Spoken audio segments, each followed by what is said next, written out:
사람이 어떤 일들을 보는 관점이 다 다릅니다. 그 관점에 따라서 보는 것이 다 있고요. 중요하게 느끼는 것이 다 다르죠. 그래서 그것 때문에 이제 우리가 기뻐할 일이 생기는 사람이 있고 또 반대로 슬퍼하는 사람이 생길 수도 있고요. 똑같은 일 때문에 일이지만 관점에 따라서 내용이 달라질 수 있습니다.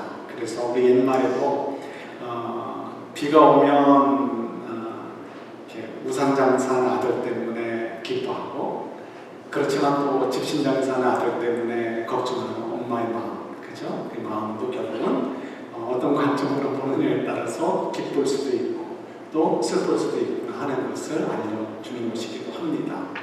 옛날부터 있던 말임에도 불구하고 아주 심플한 이야기임에도 불구하고 우리는 그 심플한 이야기조차도 마음에 담지 않으려고 합니다.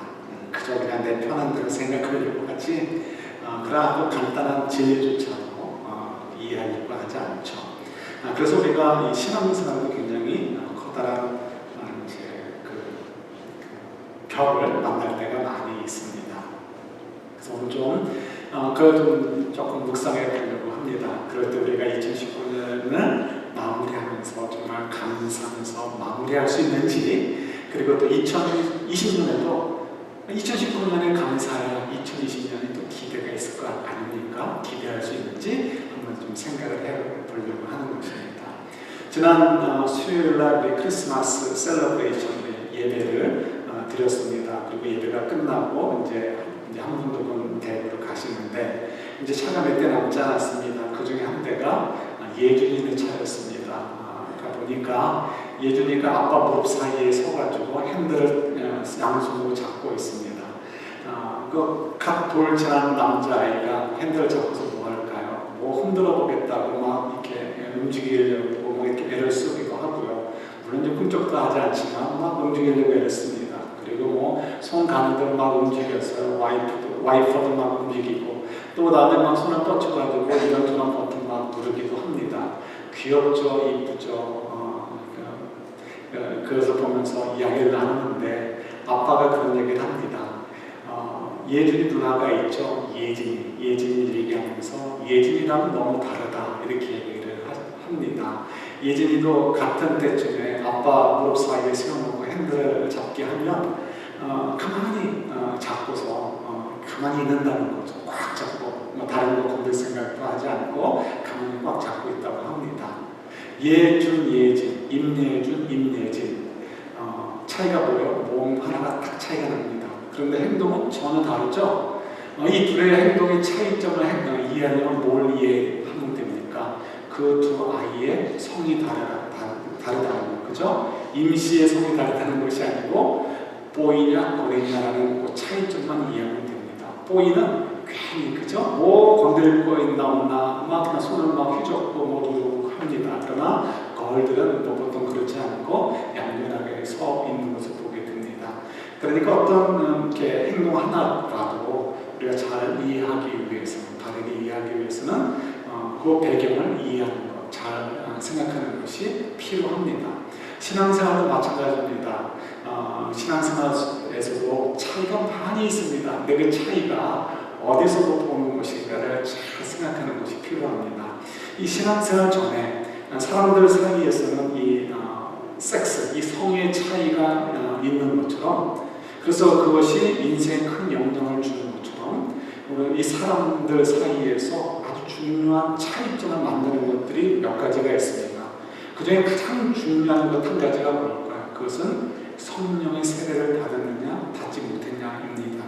성령을 받아서 거듭났느냐 거듭나지 못했느냐, 하나님의 자녀가 되었느냐 자녀가 되었지 못했느냐, 이 차이에 따라서요 인생관이 다르고 그 삶의 목적이 달라버려지게 됩니다. 그래서 이 성령의 세례를 받았느냐 받지 않았느냐, 하나님의 자녀가 되었느냐 되지 않느냐는 제일 중요한 차이점이 될 수 있습니다.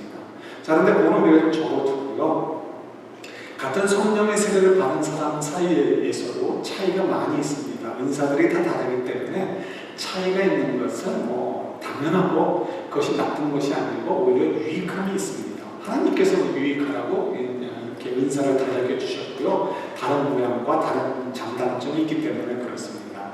그러나 그렇게 유익한 면이 있는 반면에 유익하지 않은 면들은 또 우리가 바로 잡아야 되는 부분들도 있습니다. 근데 그 차이가 있는 것 중에 우리가 바로 잡아야 될 것이 무엇이 있을까? 이런 부분이 될 수 있습니다. 하나님과 우리의 관계를 어떻게 이해하느냐, 이 차이가 의외로 큽니다. 하나님과 우리의 관계를 어떻게 이해하느냐, 요거를 좀 더 쉽게 좀 좁혀서 얘기한다면 이렇게 얘기할 수 있습니다. 예를 들어서 하나님과 우리 사이의 관계를 나 중심, 우리 중심으로 보는 경우 이렇게 이해될 수 있습니다. 놀랍게도 우리의 생각과 굉장히 흡사하다는 것을 생각하시고 한번 들어보셔요. 나는 존재하고 있습니다. 어머니 아버지가 결혼해서 나를 낳았으니까 내가 존재하고 이 땅에서 살고 있습니다. 그러다 어느 날 누군가의 초청이든지 인도함을 받아서 교회를 나가게 되었고요. 예수님을 만나게 되었습니다. 그래서 예수님이 어떤 분인가를 알았습니다. 하나님이 그런 분이신 줄 알고 깜짝 놀랐습니다. 나를 사랑해 주시고 나를 향해서 친절을 베푸시는 분이구나 깨달았습니다. 나도 하나님 믿고 구원받고 하나님의 자녀로 살아야지. 그리고 신앙을 고백하고 세례를 받게 되었습니다. 그리고 그 다음부터 기대하는 것은 무엇입니까? 하나님의 사랑과 친절이 내 인생에 개입되는 것입니다. 그래서 내가 원하는 말을 하나님께 아뢰고 하나님이 당연히 그것에 대해서 들어주시기를 기대하고 있는 것이 한 부류라고 얘기할 수 있습니다. 그런데 보세요 여러분, 지금 얘기된 것들이 사실은 우리들의 모습과 거의 차이가 없습니다. 그런데 이런 모습이 맞는지 안 맞는지 좀 확인해 보시는 것이 필요하겠죠. 여러분, 저희들이 기독교가 요즘 한 욕을 얻어먹습니다. 정말 믿기 싫고 인정하기 싫은데요. 몇 달 전에 어떤 한 프로그램에서 아이들의 이야기를 들은 적이 있습니다. 지금 한국의 고등학생 아이들인데 한 반에서 나는 예수를 믿는다, 나는 교회를 다닌다라고 이야기하는 아이들이 그렇게 교회 다니지 않는다라고 얘기하는 반대죠. 교회를 다니지 않는다고 하는 아이들이 95%가 넘는데요. 그러니까 지금은 학생 수가 옛날처럼 70명, 80명이 아니잖아요. 그러니까 몇십 명이라고 한다면 한 반에 나 교회 다녀라고 얘기하는 사람이 한 명 있을까 말까 한다는 얘기입니다. 어떻게 보면 좋게 생각하면 창피해서 감추고 있나 보다라고 생각할 수 있고요. 아주 냉정하게 얘기한다면 그 통계가 정확할 수 있습니다. 지금 한국 교회 많은 교회들이 교육부서가 없습니다. 큰 교회들도 만 단위 교회도 중고등부 아이들 몇백 명이 될까 말까 할 정도로 그렇게 위축되어 있습니다. 그죠? 참 아주 심각한 상황이에요. 그러면서 우리가 얘기하는 것 중에 하나가 진단하는 이런저런 이야기가 있습니다. 그 중에 하나가 우리 신앙의 자세가 잘못된 거 아니냐. 그래서 얘기됐던 것이 기복신앙입니다. 기복신앙, 이거 너무 교회에서 강단에서 기복신앙을 설교하고 성도들은 그 기복신앙의 설교에 아멘 아멘 하면서 기복신앙을 따라 살았기 때문에 문제가 된다라고 얘기하는 거죠. 그럼 기복신앙이 뭘까요? 이런 얘기 많이 들어보셨을 테니까. 그런데 막상 우리가 비판을 하면서도 기복신앙이 뭔지 우리가 좀 명확지 않을 때가 있습니다. 사전적인 의미를 한번 읽어드릴게요. 기복신앙이 뭐냐면 나무위키라는 인터넷 사전에 있는 내용을 적었습니다. 읽어드릴게요. 기복신앙이란 복을 기대하는, 그래서 나에게, 본인에게 이득이 되는 복을 바라는 신앙 형태를 말한다. 여기서 복이란 재물, 목욕장수, 내세의 공덕, 자손의 번창과 같은 일체의 인간적 욕심을 포함한다. 이상하죠? 이거 우리가 기도하는 내용이고 우리가 바라는 바인데, 근데 우리는 이걸 가지고 기복신앙이라고 얘기를 하고 우리는 기복신앙은 잘못됐다고 얘기를 하는 말이에요. 그래서 우리가 복잡해져요. 이게 뭔가? 예, 맞습니다. 이건 기복신앙이고요. 여기에는 뭐가 문제가 됩니까? 하나님의 절대 주권, 하나님의 신실하심, 하나님의 의로우심, 하나님의 선하심, 하나님의 완전하신 사랑, 그리고 하나님의 계획, 하나님의 그 사랑과 능력과 그 주권으로 나를 인도해 주고 계시다는 것, 나로 하여금 하나님의 그 위대한 계획 속에 섬기도록 인생을 허락해 주셨다는 것을 배제했을 때, 그때 문제가 되는 것입니다. 우리가 이런 기복신앙 속에 빠져 있으면 2019년 한 해를 마무리하면서 우리 송축회 내용이나 이런 찬양이 가슴에 와 닿을 수가 없습니다. 감사할 내용이 별로 없거든요. 그래도 찾아보면 감사할 내용들이 있어, 찾아보자. 그것도 어떻게 보면 미련한 짓입니다. 우리 스스로 속이는 것. 감사할 내용보다 감사하지 못할 내용이 더 많이 있습니다. 내가 주님께 기대했던 것, 하나님의 사랑과 친절로 이루어지기를 원했던 것들이 이루어진 것이 이만큼 있다면, 내가 하나님의 사랑과 친절로 이루어지기를 원하며 기도했던 것들 가운데 이루어지지 않은 것들이 이만큼 있기 때문에 그렇습니다. 그래서 다 누구나 마찬가지죠. 그래서 어떻게 해요? 감사한다는 것이 어떤 때는 참 겸연쩍게 느껴지고 우리 마음속에 감동이 없는 이유가 여기 있습니다. 그러면 이게 누구의 문제인가요? 하나님의 문제인가요? 우리의 문제인가요? 이건 관계를 잘못 이해했기 때문에 그렇습니다.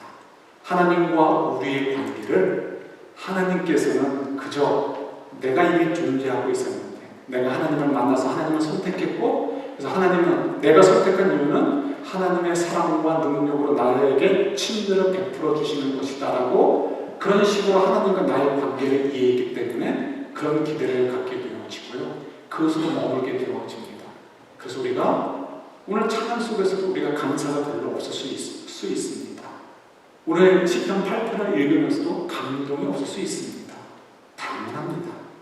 그렇다면 정말 그것이 합당한 일일까요? 그렇지 않죠? 하나님과 우리의 관계를 제대로 이해하면 우리의 감사의 내용이 달라질 수밖에 없습니다. 하나님과 우리의 관계, 정당한 관계는 뭘까요? 하나님은 창조주십니다. 하나님은 절대 주권자이십니다. 우리는 뭐죠? 피조물입니다. 그거에 지나지 않습니다. 우리는 만들어주신 분의 뜻을 따라 살아야 되는 존재이고요.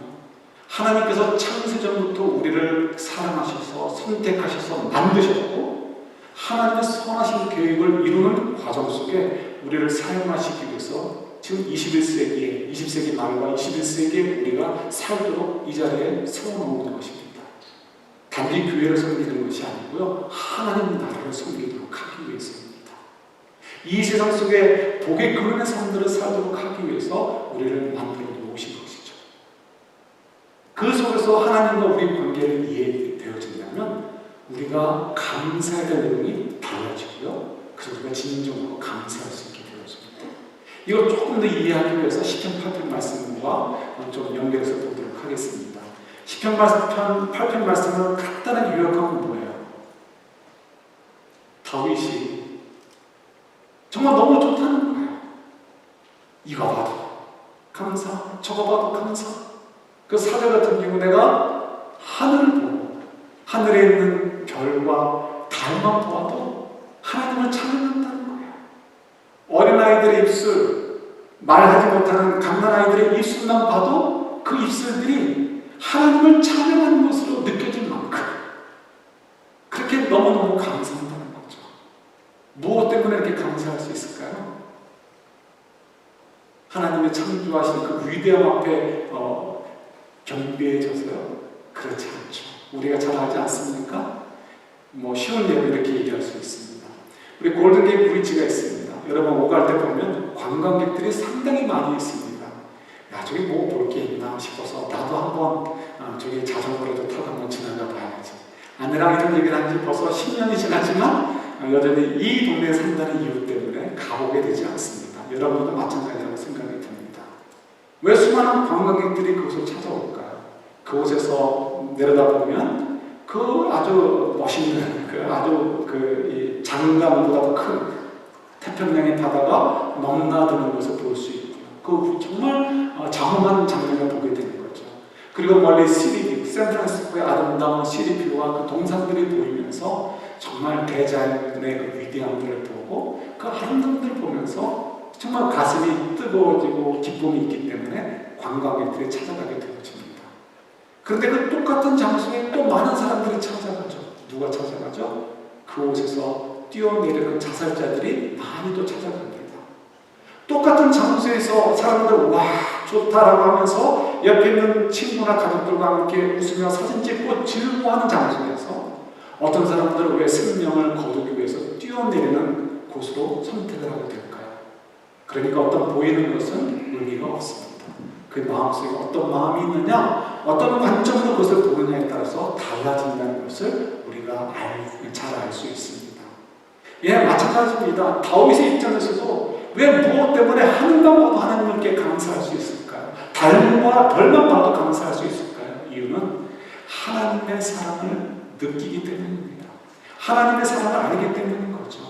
그러니까 하나님의 손길이 담겨져 있는 것들, 하나님의 창조물, 피조물들, 하나님이 만들어 놓으신 것들을 볼 때마다 하나님의 손길이 보여지고 나를 사랑해 주시는, 그래서 내가 정말 감동으로 바라보고 있는 그 하나님이 만드신 일, 하나님이 흔적을 담겨져 있는 일들을 볼 때마다 감사할 수밖에 없다라고 이야기할 수 있습니다. 그 모든 것들이 결국은 나를 향해서 하나님의 손길, 하나님의 사랑을 전달하는 손길이 되어지고 통로가 되어진다는 사실을 발견하기 때문인 거죠. 근데 한번 생각해 보세요. 다윗은 무엇 때문에 그렇게 감사할 수 있을까요? 하나님의 사랑을 무엇 때문에, 이것 때문이다라고 할 만한 뭔가가 있어서 정말 감사할 수 있었을까요? 한번 생각해 보는 것입니다. 어떻게 다윗은 하나님의 사랑을 깨달을 수 있었고 그 하나님의 사랑에 감동되어질 수 있었을까요? 다윗의 인생을 한번 생각해 보세요. 다윗의 어렸을 때 모습이 잠깐 나옵니다. 언제 나오죠? 사무엘이 그의 집을 방문했을 때입니다. 선지자 보니까 대단한 잔치를 벌여 나왔습니다. 사람들이 몰려오고요. 그 다음에 이세의 아들들이 전부 다 손님을 맞이하기 위해서 나와 있습니다. 누구는 없었죠? 그 자리에? 다윗은 없었습니다. 그 얘기는 뭐예요? 그 아이는, 다윗은 어렸을 때 집안에서 대우받는 아이가 아니었다는 거예요. 서자의 아들이다 이런 의미가 아니라 순번적으로 했을 때 특별히 대우받지 않았던 그냥 평범한 그냥 어린 아이 중에 하나였다는 것을 우리가 볼 수 있죠. 두 번째로 그가 골리앗을 이겼습니다. 골리앗을 이긴 다음에 그 다음에 승승장구할 줄 알았습니다. 백성들한테 인기가 올라가는데 대신 사울 임금한테 찍히게 되죠. 그래서 그 다음부터는 사울 임금이 죽을 때까지 도망 다녔는데요. 도망 다니다가 동굴에도 숨고 이러기도 하고 저러기도 하다가 결국은 더 이상 갈 데가 없어가지고요. 오늘날로 얘기한다면 불굿지 원수라고 하나요? 불굿의 지 원수인가? 저주가 그 원수라고 할 수 있는 블레셋 땅으로 숨어들어갑니다. 망명을 하는 거죠. 오늘날 저희들의 입장을 얘기한다면 너무너무 고생하다가 더 이상 도망갈 데가 없어서 철책을 넘어서 북한으로 도망가는 것과 동일한 것입니다. 그리고 그 도망가서도 거기서 그가 그냥 잘 사는 게 아니고요. 혹시라도 블레셋 사람들이 자기를 죽일까봐 미친 사람 척 하면서 살아야 됐던 것이 다윗의 인생이었습니다. 그리고 사울 임금이 죽었습니다. 사울 임금이 죽은 다음에 어떡하죠? 그가 승승장구를 합니다. 승승장구에서 나라를 통일하고 주변 국가들을 싹 정리를 합니다. 거기까지는 좋았는데요. 그 다음부터가 문제입니다. 그 다음에는 바세바 사건이 터지게 되어지죠. 바세바 사건이 터진 다음부터 그 인생은 나라로 떨어집니다. 왕 자리는 지키지만 그가 그 이후부터는 정말 반짝반짝 빛나면서 영적인 어떤 좋은 영향을 끼치는 것을 성경에서 발견할 수가 없습니다. 오직하면 그의 인생의 마지막 유언이 뭐죠? 솔로몬에게 남긴 유언 가운데 중요한 것 하나가 뭐예요? 하나님 말씀을 잘 따르라 라는 것. 두 번째가 뭐예요? 중요한 뭐냐면 평생의 동지인, 자기 인생의 평생의 동지, 자기 인생을 함께 살아왔던, 희노애락을 함께 했던 동지라고 얘기할 수 있는 요압을 죽여달라는 부탁을 남기는 것이 그의 인생이었습니다. 요압 한 사람의 문제가 아니고 다윗의 인생이 어땠는가를 보여주는 단적인 예인 거죠. 그래서 여러분들에게 한번 물어보고 싶어요. 여러분들이 만약에 다윗과 같은 인생을 살라고 하면 여러분들 예스 하시겠습니까? 모르면 예스 하죠. 그러나 안다면 어느 누구도 예스 할 사람은 없습니다. 저도요 절대 예스 할 마음 없습니다. 그의 고생, 그의 고난, 그의 힘든 것들을 생각한다면 그까지 팔레스타인 땅에서 임금 노릇하는 게 뭐가 중요합니까? 그죠? 그런데도 불구하고 다윗은 우리가 위대한 임금이라고 얘기하고요. 다윗 스스로도 얘기할 때 자기의 삶을 가지고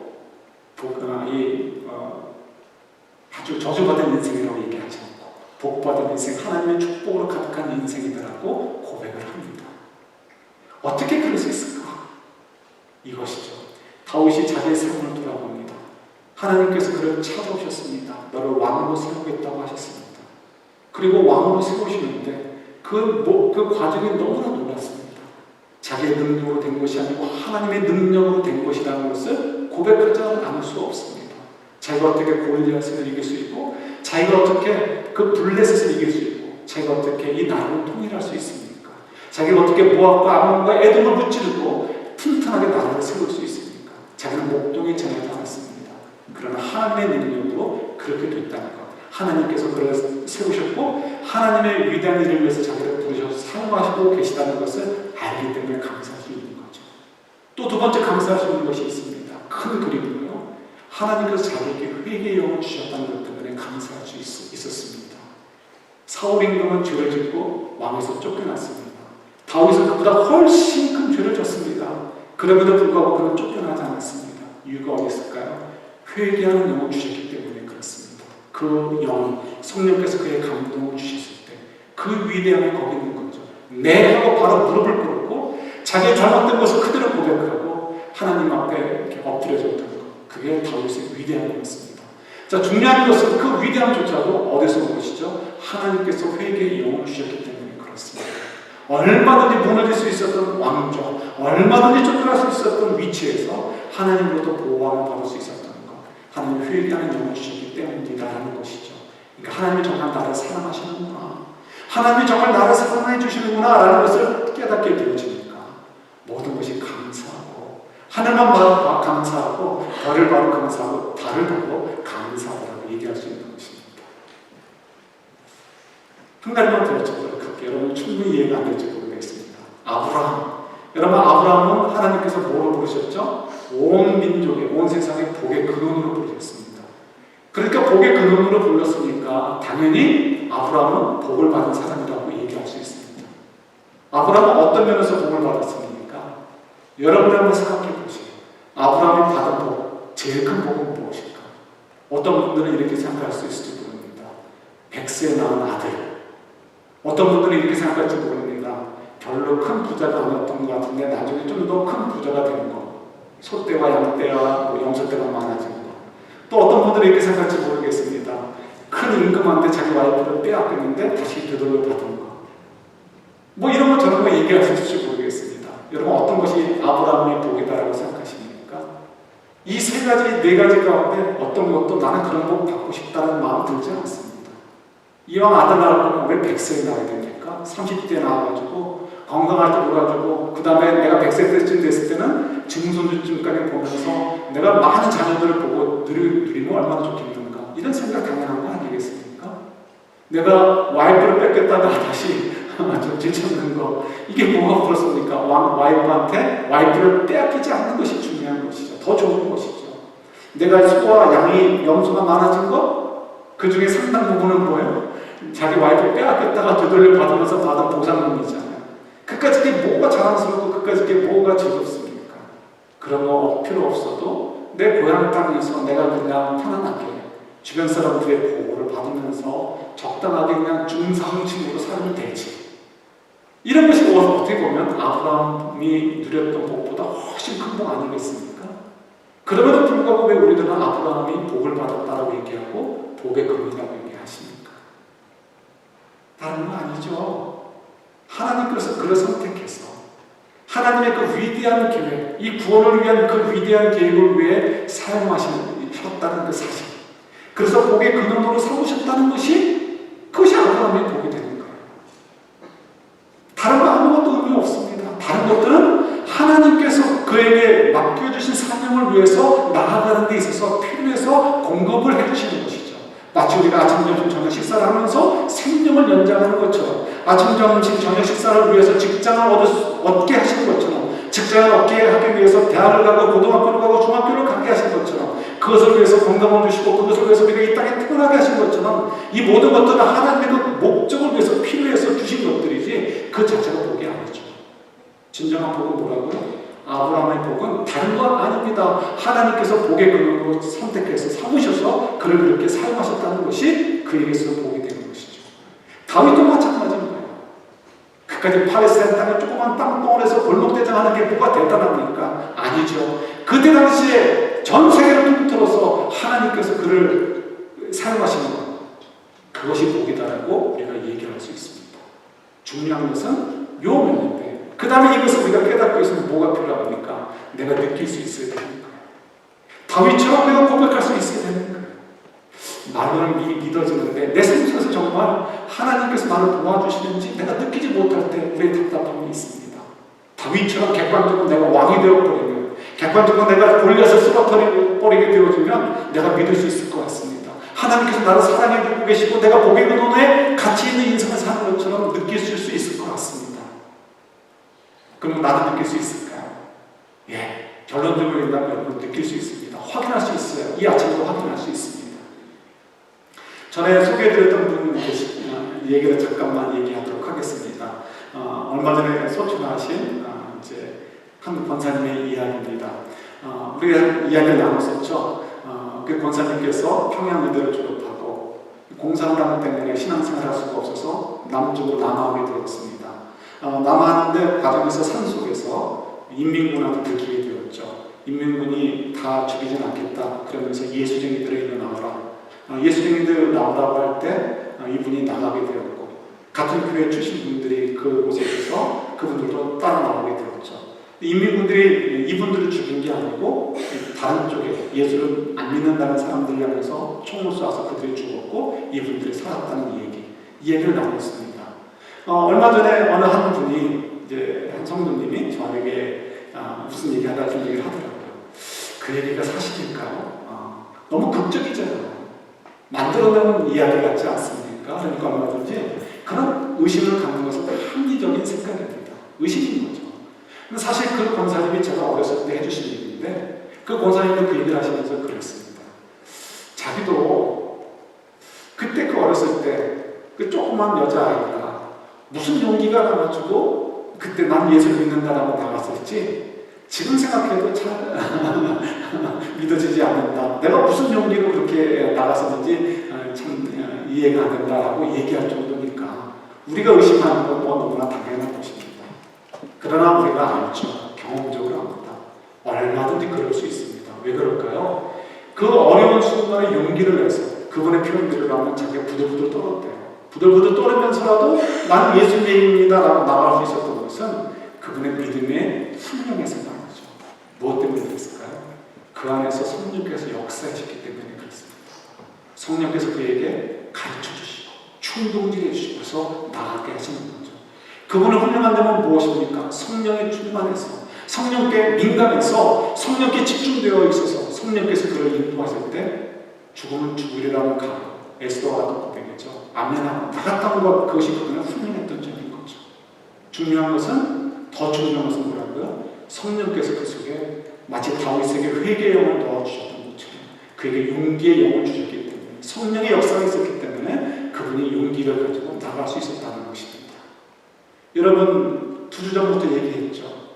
우리는 엘리야처럼 850년 앞에 설 수 있습니까? 여러분들이 그런 존재라고 말씀을 드렸어요. 우리가 신앙생활하는 거 그냥 세상적으로 표현한다면요, 손해보는 일입니다. 시간 빼앗기죠. 물질 또 띄워드려야 되니까 빼앗긴다고 표현해도 좋고 물질도 부족해지죠. 내 감정도 내 마음대로 하지 못하니까 내 감정 손상되죠. 내 인생도 내 마음대로 살지 못하니까 하나님 말씀대로 살아야 된다는 고민 때문에 또 손해보죠. 세상 사람들이 볼 때는 우리가 하는 짓이 미친 짓이고 우리가 하는 짓이 바보 같은 짓으로밖에 보이지는 않습니다. 근데 여러분들 어떻게 이 자리에 앉아 계십니까? 어떻게 여러분들은 믿음의 상태를 살고 계십니까? 다른 이유가 아니죠. 성령께서 여러분 속에서 역사해주고 계시고 내가 fully 100% 아멘 하고 쫓아가지 못해도 부분적으로나마 우리가 네 하고 순종하고 나가기 때문에 당당히 부족해서는 부들부들 떨면서라도 나아가는 한이 있어요. 남이 먼저 나갔는데 나도 쫓아나가지 않은 마음으로 쫓아나가는 한이 있어요. 우리가 나갈 수 있는 이유, 성령께서 우리 속에서 역사해주고 계시기 때문에 그렇습니다.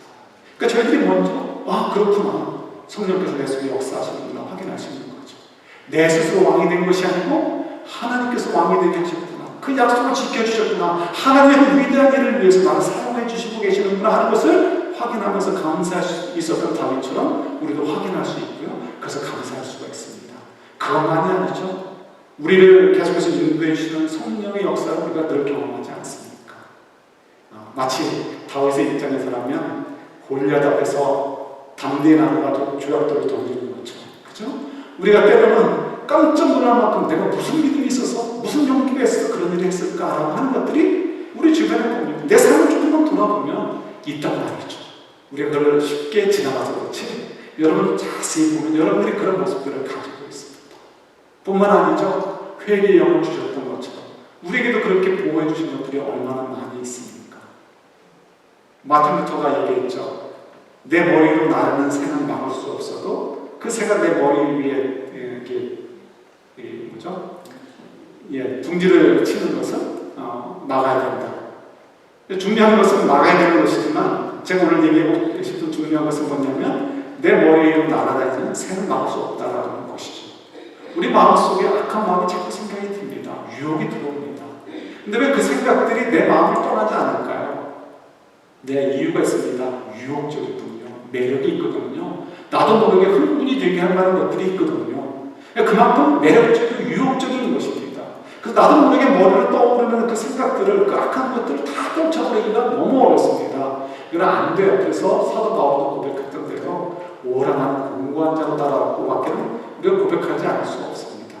그런데 정말 다행스럽게도 우리가 머릿속에 떠오르는 수많은 죄악들이 그렇게 우리에게 유혹이 되고요. 실제로 그것이 상황으로 다가올 때쯤 되면 우리가 놀랍게도 그게 유혹이 되지가 않습니다. 놀랍게도 그것이 나를 사로잡지 못합니다. 물론 100% 그렇지는 않지만 많은 경우가 그렇다는 거죠. 그래서 그런 것들 때문에 우리가 시험에 들어서 넘어지지 않도록 하나님께서 우리를 보호해 주신 것을 확인하게 되는 것이죠. 전혀 모르는 내용들이에요. 그러지 않습니다, 여러분. 여러분 삶을 돌이켜보세요. 난 정말 그때 그거 하나님께서 막아주지 않으셨으면 난 정말 죽었을 텐데, 나 정말 큰 죄였을 텐데, 나 정말 오늘 이 자리에 서 있지 못했을 텐데, 그런 순간들이 누구나 다 있습니다. 없을 수가 없어요. 그래서 설사 제가 타임머신을 탈 수 있어서 과거로 돌아간다면 제가 잘할 수 있을까? 저는 타임머신 탈 마음이 전혀 없습니다. 타임머신 탄다면 땅값 오를 것은 그래서 땅은 살지 모르겠고 어떤 주식이 올라갈지 몰라서 주식은 살지 모르겠지만 내 인생에 더 잘 살 것이라는 것은 저는 전혀 자신 없습니다. 이해가 되십니까? 이것이 다윗이 깨달은 바로 우리도 주님 안에서 깨달을 수 있는 내용들이라는 거예요. 이럴 때 우리의 감사의 내용이 다를 수밖에 없는 것이죠. 하나님께서 정말 나를 사랑해주고 계시는구나. 하나님께서 정말 나를 인도해주고 계시는구나 라고 깨닫게 되어지니까, 흔적이 느껴지니까 하늘만 봐도 감사하고 달만 봐도 감사하고 별만 봐도 감사할 수 있다는 다윗의 고백이 일정 부분 우리가 아멘하고 받아들일 수 있게 되는 것입니다. 근데 속상해요. 저 자신도 그렇고 우리 모두가 정말 전적으로 아멘 하기가 참 힘이 들어요. 아직도 우리가 그런 부분에 연약하기 때문에 그래요. 아직도 하나님과 우리의 관계를 오해해서 기복적인 그 기대를 가지고 있다 보니까 우리가 흔들리는 거예요. 감사의 내용이 별로가 되어지고 감사를 못할 만한 내용들이 훨씬 많이 있어서 우리를 힘들게 합니다. 그러나 보세요, 여러분. 나는 다윗과 같은 인생 살고 싶지 않아요. 여러분도 마찬가지일 거라고 생각이 듭니다. 그 얘기는 전부 다 감사하는 내용으로 가득 차 있지 않다는 것을 동의하는 것이에요. 그럼에도 불구하고 우리가 다윗의 인생은 복되다라고 하고 아브라함 인생은 복되다고 하는 이유는 하나님과 우리의 관계를 잘 이해하면 해결이 되어진다는 거죠. 하나님이 창조주시고 우리는 피조물이고, 하나님은 우리의 아빠 아버지시고 우리는 자녀이시고, 그래서 하나님께서 우리를 하나님의 선한 일들, 하나님의 영광의 자리에 이르도록 하기 위해서 우리를 초청하셔서 그 일에 동참하도록 부르셨다는 것. 그래서 그 길을 가는 동안 우리가 때로는 가난해지기도 하고, 때로는 우리가 마음이 불편해지기도 하고, 때로는 우리가 연약해진다 할지라도 결국 모든 것들이 합력하여 선을 이루신다는 하나님의 원리를 믿고 이해하니까 우리가 아멘 하고 받아서 따라갈 수 있고 우리가 감사할 수 있는 것입니다. 2019년 마무리 하시면서 여러분들에게 필요한 것은 이것을 생각하는 쉼표가 필요해요. 할 수만 있다면 우리가 좀 세상과 떨어져서 단 하루라도 좀 다른 생각하지 않고 이런 것들만 생각할 수 있다면 얼마나 좋겠습니까? 그렇다면 여러분들 모두 성령의 도우심 가운데 어느 누구도 빠짐없이 시편 8편을 이렇게 노래한 다윗보다 더 위대한 찬양들을 드릴 수 있을 것이라고 저는 확신합니다. 왜요? 하나님께서 여러분들에게 사랑하시기 때문에, 그렇게 인도해 주시기 때문에. 문제는 저희들이 그것을 생각하고 묵상하고 확인할 수 있는 시간이 부족해요. 그래서 여러분께 도전을 드립니다. 1월 1일까지 며칠 남지 않았습니다. 월, 화 이틀밖에 남지 않았어요. 오늘까지 합쳐가 이틀반입니다. 그 기간 동안 여러분들의 삶에 좀 쉼표를 좀 가져보시면 어떻겠습니까? 깊이 한번 생각해 보세요. 하나님께서 나를 어떻게 사랑하고 계십니까? 그리고 나는 하나님의 사랑을 어떻게 이해하고 받아들이고 있는가? 나는 하나님과 관계를 잘 이해하고 있는가? 그래서 그 속에서 내가 비록 지금 조금 절뚝거리는 부분이 있어도 하나님의 위대한 일을 위해서 내가 쓰임받고 있다는 것을 깨닫게 되어집니다.